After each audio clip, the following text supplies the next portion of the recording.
Oh là là là là là là là là là là, mais il faut qu'on parle, vous et moi, parce que j'ai trouvé une dinguerie. Je viens de passer 1 heure sur Facebook, là, à revoir mes anciens posts, mes dernières années. Cette vidéo va être remplie de nouvelles anecdotes incroyables. Bon, on va prendre les choses dans l'ordre. On va commencer par Seb Lafrite.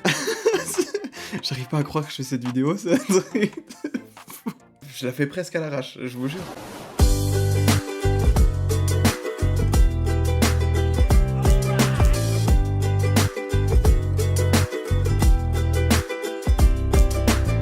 Alors, contexte, du coup, on repart des années en arrière, au début de YouTube, où Cyprien a commencé, mais surtout Seb Lafrite a commencé, et Facebook a commencé. C'est vraiment, il y a un bout de temps, hein, on est d'accord. À ce moment-là, j'étais encore un garçon innocent et très bête, ça du coup ça a pas changé, mais du coup je commençais à être fan de Seb Lafrite. Et oui, Monsieur Free, vous êtes tellement pas prêts à ce qui va arriver, ce truc de malade.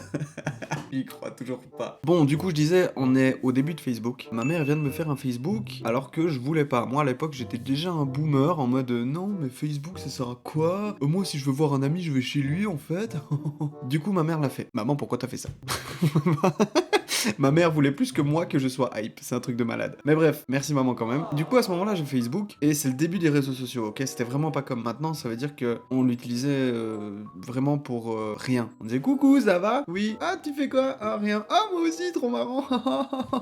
Et après, bon voilà, on passe à autre chose. Du coup, à ce moment-là, moi, ma passion, c'était passer mes week-ends devant Seb Lafrite et ses vidéos qui étaient incroyables à l'époque. Rien à voir avec ce qu'il y a aujourd'hui, on était plus du niveau de Cortex, pour ceux qui se souviennent de l'ancien game. Oh, vous vous souvenez des musiques là? Cortex, arrête de faire tes petites vidéos, de jour en jour, comment on regarde la météo. Oh, j'ai cassé les couilles à mes potes avec ça. Bon, voilà, l'ancien YouTube. Franchement, c'était cool. Enfin, moi, je me souviens que je me tapais des grandes barres. Sébastien, tu as refait ma vie à ce moment-là. Tu étais mon idole, je le dis. T'es fan de ce mec. J'étais... Ok. Qui dit fan et dit Facebook, Sébastien Free avait également un Facebook. Vous voyez le truc arriver ou pas? Non, parce que là, ça commence normalement à arriver. Et il y a un jour où je me dis, attends, mais si moi j'ai Facebook, Seb Lafrite aussi, il a Facebook. Donc il y a moyen, je l'invite en ami, il m'accepte, et je lui parle, genre. Voilà, là c'est le début. Là c'est le début d'un non-retour. Là, je me suis mis cette idée en tête, je devenais fou. Donc, c'est ce que j'ai fait. J'ai retrouvé le compte, parce qu'à ce moment-là, du coup, il y avait 50 comptes de faux comptes, et il n'y avait pas comme maintenant des petits trucs qui te certifient que c'est ton compte, c'est le Sébastien officiel. Donc, il fallait que je sois sûr, parmi tous ces comptes-là, que c'était bien Seb Lafrite. Je l'ai trouvé. J'ai trouvé Seb Lafrite, j'étais trop content, je l'ai invité, forcément il m'a pas accepté tout de suite, hein, ça a duré quelques semaines entre temps, et je pense que j'en parlais à tous mes potes en mode oh peut-être il m'accepte. Ah ça m'excite autant que avant, je sais pas pourquoi, j'ai l'impression que là il va m'accepter en ami. Sûrement pas, sûrement pas. Un beau jour, vient le moment où Seb Lafrite m'accepte en ami, sans savoir qui j'étais. Mais franchement, là, c'est un peu bizarre. À l'époque, c'était normal. Je veux dire, quelqu'un t'invitait, tu disais, oh, bon, vas-y, hein, accepter. S'il me parle et qu'il est bizarre, ah bah là, je le bloque. Du coup, là, je me demande, attends, il faut que je sois malin. Il faut pas que je lui envoie un message trop bizarre. Il faut que je fasse comme si de rien n'était, comme si c'était normal. Donc, je lui envoie, salut. Ça va? Avec un S, bien sûr, parce que je savais pas écrire à l'époque. Je suis sûr que vous êtes passé par là aussi, arrêtez, faites pas les mythos. Et du coup, je lui envoie ça, et j'attends sa réponse. Il me répond pas tout de suite, il est très occupé, il fait des vidéos, il devient youtubeur, le Seb. Donc, j'attends. Un jour, je me souviens, je suis allé avec des potes à Aquapark. C'était un dimanche, je sais pas, c'était un week-end, je sais plus exactement, mais c'était trop stylé. On y va et tout. Quand on revient, dans le chemin du retour, dans la voiture, j'arrive pas à expliquer ce que j'avais comme matériel pour être connecté sur Facebook à ce moment-là. Je sais plus, franchement je sais plus comment, mais j'étais dans cette voiture. Et à ce moment-là, je regarde que j'ai des nouveaux messages et je vois quelqu'un qui m'a répondu. Et c'est Seb Lafrite, oui. Seb m'a répondu. Là, à ce moment-là, je suis comme un ouf, mais je suis dans la voiture de mon pote et j'explose pas de joie non plus, mais je suis là genre... Je vous jure, j'étais vraiment comme ça, je le ressens encore. Bon après ils m'envoyaient rien de fou hein, ils m'envoyaient juste ouais bah ça va merci mais qui es-tu? Parce que oui, tu as beau accepter quelqu'un en ami, mais je crois que c'est toujours le cas en plus avec les nouveaux réseaux sociaux, c'est genre tu l'acceptes mais après tu dis mais t'es qui bordel, pourquoi tu me demandes en ami? Au lieu de refuser. Bref, il a fait ça et j'ai craqué. Là j'ai totalement craqué. Ça fait 1 heure que j'essaie de retrouver ces messages mais j'arrive pas parce qu'en fait j'arrive pas à récupérer mon compte. Facebook vous êtes super chiant pour récupérer des comptes. Voilà, je le dis, Marc. Tu me casses des couilles, Marc. Donc là, je le craque comme une groupie. J'étais une groupie de fou à ce moment-là. Et je lui dis, ouais, t'es vraiment Seb Lafrite? Je suis fan de toi, je regarde tes vidéos jusqu'à 4h du matin, tous les soirs, je les regarde en boucle, en boucle, en boucle, en boucle, en boucle.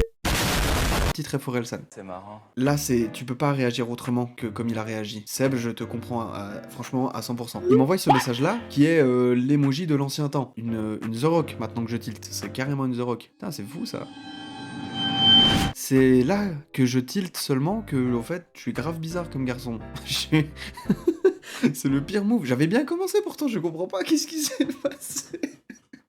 Bah il a pris peur, et en fait je me suis dit foutu pour foutu, faut continuer, hein. Faut lui dire que je suis son plus grand fan, peut-être qu'à force il va comprendre, et il va essayer de discuter avec moi. Et en fait plus je parlais, plus je lui disais que je l'aimais, plus il me disait ah ok, mais c'est bizarre. Et oui, c'est super bizarre. Seb, je suis désolé. Donc voilà, 2 minutes après ça, il m'a bloqué, et mon bonheur a duré 10 minutes, 10-15 minutes, mais quel bonheur, par contre ça a été, quel bonheur. Ah, c'était masterclass. En plus, je me souviens que c'est la première personne qui m'a bloqué de toute ma vie. Et c'était... Je l'ai même pas compris du coup sur le moment. Après, je voyais plus sa photo de profil, je suis là, mais c'est bizarre. C'est fou, j'ai pas pu garder mon calme, alors que c'était par message. J'imagine même pas ce qui se serait passé si je l'avais vu en vrai. Je pense que je l'aurais kidnappé. Ah! Voilà pour cette super anecdote. Seb Lafrite m'a bloqué sur Facebook quand j'étais jeune. Seb, si tu passes par là, je suis désolé. Eh, vous savez que n'empêche, il avait fait des vidéos où il parlait un peu des fans qui étaient un peu fous et tout machin, des rencontres qu'il avait faites. Je vous jure qu'avant de lancer ces vidéos, je me demandais vraiment s'il allait parler de moi. Je vous jure que j'ai eu des doutes. En fait, j'avais tellement l'impression d'avoir été un malade mental et de l'avoir choqué à ce moment-là que je me suis dit, il y a moyen, il parle de moi. Parce que franchement, il m'a bloqué vite quand même. Il n'y a pas eu l'ombre d'une discussion à part le salut, ça va. Et juste derrière, c'était très bizarre. Oh là là. Bref, passons à la prochaine histoire là, sans plus attendre. Oh là, oh, mon poignet il a craqué. Bref, la prochaine histoire, elle est en rapport avec Rafael Nadal, le tennisman.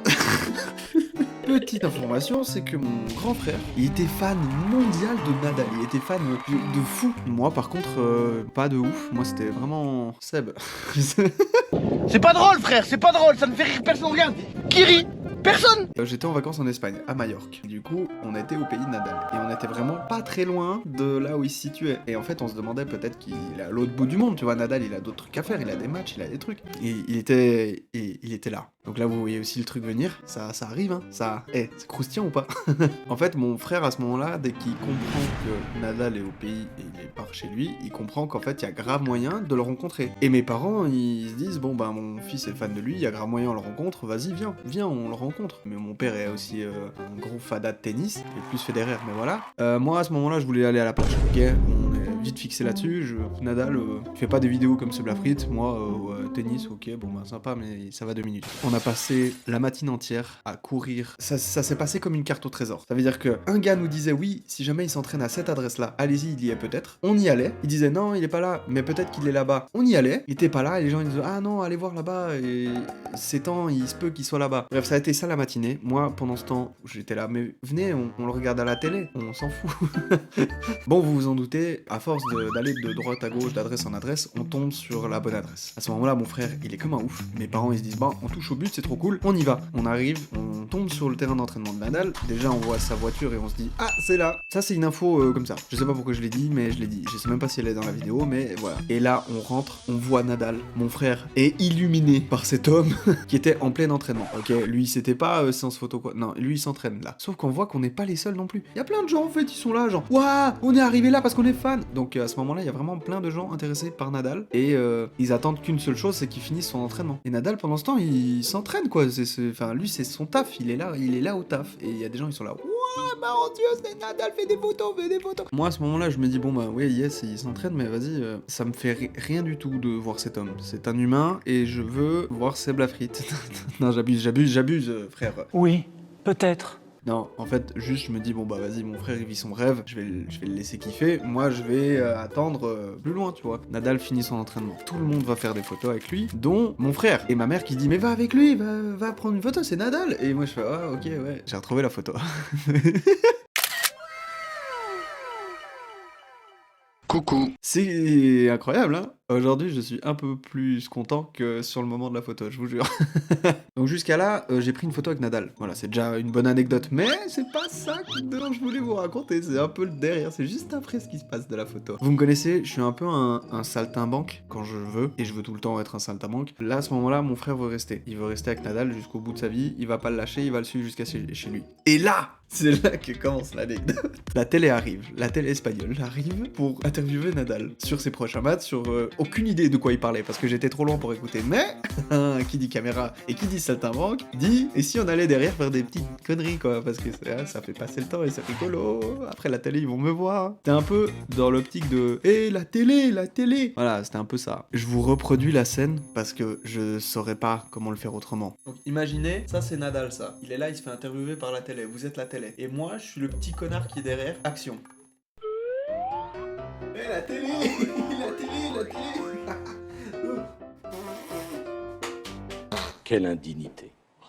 À ce moment-là, je fais le dernier truc, peut-être que j'aurais pas dû faire. Enfin, ça n'a pas eu tant de conséquences que ça, mais peut-être que c'était pas une si bonne idée de le faire quand même. La télé, vous me voyez là Ouais, j'ai fait un fuck toute la télé espagnole, ouais. Mais jusqu'à là, personne l'a vu.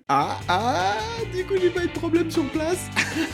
À ce moment-là, personne a vu ce que j'ai fait. C'est trop bien, parce que moi, je me suis amusé, on va bientôt partir. Et la télé fait son truc. L'après-midi, je passe une après-midi de fou, je vais à la plage et tout, on fait des trucs. Sauf que mon frère, lui, il est resté parce qu'il veut voir l'interview qui s'est passée de Nadal, là où on était. Sachant que lui, il est pas passé à la télé du coup. Je rentre de la plage, et là, je regarde mon frère, et je dis, tu regardes la télé? Et il me fait, ouais, regardez Nadal, là, l'interview. Là, je tilt, il me regarde, et je me demande, est-ce qu'il va me dire un truc? Est-ce qu'il m'a vu? Est-ce qu'on me voyait? Est-ce que... Peut-être qu'ils ont coupé le moment, je sais pas. Et là, mon frère, il me fait... Lui, en plus, faire un fuck à la télé, hein. T'es trop con. Je me suis senti grave mal, et à ce moment-là, j'ai compris que potentiellement toute l'Espagne, en tout cas toute la télé de Majorque, avait pu voir mon giga fuck et mes fesses, enfin tout ce que j'ai fait quoi. Donc pour résumer, je suis passé à la télé espagnole, et j'ai fait n'importe quoi, derrière Nadal. Pour l'instant, mon rapport aux stars est vraiment très particulier. J'ai un vrai point particulier avec eux, c'est vraiment fou. Et vous êtes prêts pour la dernière histoire de Fou Malade ? Là, j'ai 16-17 ans, je sais plus exactement, mais je suis vraiment adolescent, ok, ça a changé. YouTube a un peu évolué, et Monsieur Thibaut InShape fait son entrée dedans. J'espère que vous allez bien, Thibaut InShape. Là, mes potes, ils me disent, ouais mec, il est trop motivant, il faut que tu regardes ses vidéos, sauf que moi, à ce moment-là, j'étais toujours un boomer. J'étais toujours un boomer, et je me disais, bah non les gars, venez, au lieu de regarder ces vidéos, on va faire un foot, on fait du sport, c'est bête ce que vous faites. Enfin, ils me disent tous, non, t'as rien compris, je te jure, ils donnent des trop bons conseils et tout. Je fais l'effort, je me dis, vas-y, je check. Je deviens fan autant que Seb Lafrite, ok? Je me dis, ouais, moi aussi je vais faire partie de la Team Shape, merci Thibaut pour ses conseils, plus jamais je serai gros, je vais tout donner, je vais maigrir, je vais devenir giga balèze, je vais devenir tortank. Bon, j'abuse, mais c'est vrai qu'à ce moment-là, je me sentais vraiment pas bien dans mon corps, donc je voulais changer. Et en fait, l'engouement de Thibaut InShape, et ça fait ça avec tout le monde, hein. Parce qu'avant, Thibaut InShape, c'était vraiment un gars qui motivait et tout, c'était pas juste un stagiaire qui testait des métiers tout le temps. Petite balle perdue pour Thibaut, désolé. Donc, je me mets en forme, je regarde les vidéos de Thibaut et tout machin, et vient le jour où je suis balèze. Enfin, je suis balèze, enfin, j'ai changé physiquement, tu vois, je suis un peu fit. Et qui dit nouvelle personne fière de son corps, dit je vais le montrer, je suis un kéké, et en plus j'étais jeune, donc je mettais des débardeurs H24. Oh merde! Oh, c'est con ça! Enfin, H24, non, faut pas abuser. Quand je rentre chez moi, tous les soirs, je rentre habillé chez moi avec un training, un débardeur, et un giga sac de sport. Donc je ressemble vraiment à un gars qui va à la salle de sport. Ça se voit à 5 km. On peut pas me louper. Tu me vois, tu fais ah, lui il a été faire du mini-golf. Non, c'est pas possible. Et en fait, pour aller jusqu'à la maison de mes parents, juste avant, il y a une place de jeu. Cette place de jeu, c'est soit il y a plein d'enfants, soit il y a personne. Karim, je vais te mettre dans la cuisinière, tu continues comme ça. Et en fait, toute l'année, il y a personne, sauf un jour, il fait beau, moi je rentre chez moi, tranquille, mais je passe par cette place de jeu. Il y a une dizaine, douzaine d'enfants qui sont là, et moi je marche comme ça avec mon sac congestionné, t'as vu? Je suis désolé, oui, j'étais un kéké, oui, bah voilà, désolé, ça arrive d'être parfois. Et là, je tilte qu'il y a un petit, il se retourne, et il dit « Oh Théma, il y a Thibaut InShape !» J'entends, et je me dis « Qu'est-ce qu'il a dit ?» vas-y pas que tous les autres y suivent. Ah ouais, il y a Thibaut InShape et il a raison, vas-y viens, on va voir Thibaut InShape. Donc là, il y a une dizaine ou douzaine d'enfants qui foncent vers moi. Genre trottinette et tout, moi j'avais l'impression de me faire embourber dans un gang, c'est un truc de fou. Et vas-y, ils viennent et ils commencent à me faire ah Thibaut InShape et tout, qu'est-ce que tu fais là et tout. Moi je croyais que c'était une blague, honnêtement. Je pensais que c'était une blague. Et je me suis dit ouais non mais ils trollent, juste parce que bah vas-y, j'ai l'air un peu musclé, ils font genre la blague, oh t'es Thibaut InShape, oh. Mais en fait au fur et à mesure du temps qui passe et des questions qu'ils posent, c'est pas une blague. Ils ont pas l'air de comprendre que je suis pas Thibaut InShape. Alors que je lui ressemble pas. C'est pas contre toi Thibaut, mais je te ressemble pas frère. T'aimes ta tête, t'aimes ma tête. Rien à voir les deux. En fait les questions c'était de plus en plus tournées sur pourquoi t'es là, tu vas faire une vidéo et tout. J'ai trop aimé ta dernière vidéo, je comprends pas trop. Je me dis, mais ils sont complètement malades ces gamins. Pourquoi ils pensent que je suis Thibaut InShape? Et en même temps, je me dis, attends.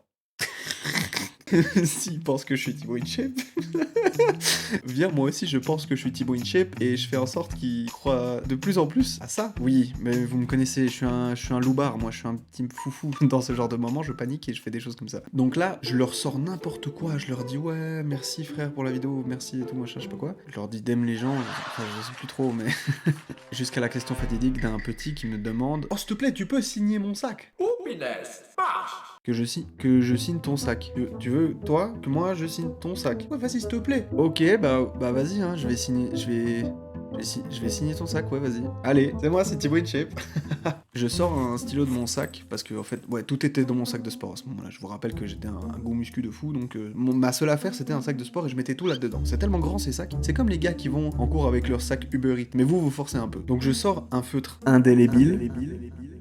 Ils sont même pas en train de comprendre ce qui se passe, mais moi je comprends et ça me fume de rire.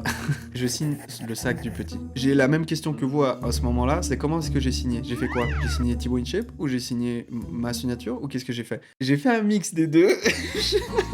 J'ai essayé de faire un T un peu... Thibaut InShape, vous voyez le logo qu'il a? J'ai essayé de faire un T un peu stylisé comme ça, un peu speed, Zorro mais avec un T quoi. Et derrière j'ai mis ma signature à moi. Sachant que j'avais même pas vraiment une signature, j'ai dû l'inventer sur le tas. C'était vraiment...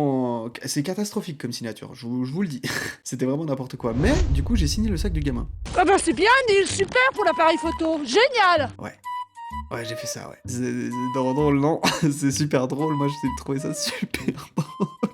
Sauf que ils sont une 10-12aine, donc le premier à qui je signe, les autres ils tiltent et ils font genre attends, moi aussi je veux une signature de Thibaut InShape. Y'a moyen que tu signes mon... Bah j'ai pas de sac, mais tu peux signer mon pull frère. Là c'est la débandade. Là franchement je savais plus comment m'en sortir. Je me suis dit bon bah autant y aller à fond hein. Et j'ai signé plein de trucs frère. Je comprenais même pas ce que je signais. Des casquettes, des pulls, j'essayais de faire toujours la même signature, mais c'était un peu compliqué. Là ils sont tous contents. Je leur dis bon vas-y je vais y aller hein. À la prochaine. Ciao les gars. Je suis rentré chez moi en me demandant mais qu'est-ce qui se passe? Pourquoi il s'est passé ça? C'est donc ça être une star? Et en fait c'est là où je me dis que je crois pas que c'était une blague. Parce que normalement quand t'es un gosse, quand le gars il part alors qu'il est pas parti très loin, tu rigoles avec tes potes et tu dis oh il est trop con, il a créé la blague et tu entends. Mais il y a pas eu ça, il y a eu l'inverse. Ça veut dire qu'ils étaient en train de débriefer. Ouah Théma il a signé mon sac à moi. Ah ouais moi il a signé mon pull. Ouah mec trop stylé et tout, on a vu Thibaut InShape. Je vous jure qu'à ce moment-là, j'ai flippé un peu, je me suis dit, attends, mais est-ce que j'essaie de prendre un autre chemin pour rentrer chez moi? Parce que sinon, peut-être qu'ils vont me suivre, ils vont venir sonner et tout, c'est peut-être des psychopathes, tu sais, j'en sais rien. Je flippe un peu, genre, check qu'ils me suivent pas, et au final, je rentre chez moi. Je me dis, ok, c'est quoi ce truc de fou? Qu'est-ce qui s'est passé? Je suis encore choqué du truc. Je comprends mieux ces blafrites, du coup. Et je raconte ça à ma mère, elle rigole un peu, et voilà, c'est tout. Après, on mange, enfin bref, je fais ma vie. Je sais pas, j'en reviens pas. Et en fait, genre, jusqu'à aujourd'hui, je ne comprends pas ce qui s'est passé cet après-midi-là. Je me suis fait passer pour Thibaut InShape et j'ai signé à sa place. Quelle dinguerie. J'espère que je vais pas aller en prison à la fin de cette vidéo, hein, parce que ça serait une boulette quand même. T'inquiète pas, ça va bien se passer. Bien se passer, ne t'inquiète pas. Oh là là, et j'espère que ça vous aura fait plaisir, en tout cas ces anecdotes. Moi en tout cas ça m'a régalé, je sais que vous kiffez les anecdotes, donc ne vous en faites pas, c'est pas les dernières, il s'est passé encore plein de trucs bizarres dans ma vie. Merci à tous en tout cas d'avoir regardé, n'hésitez pas à vous abonner et à mettre un like si vous avez aimé cette vidéo, parce que les gars je suis un petit youtubeur, j'ai besoin de force. Voilà, je suis honnête, qu'est-ce qu'il y a?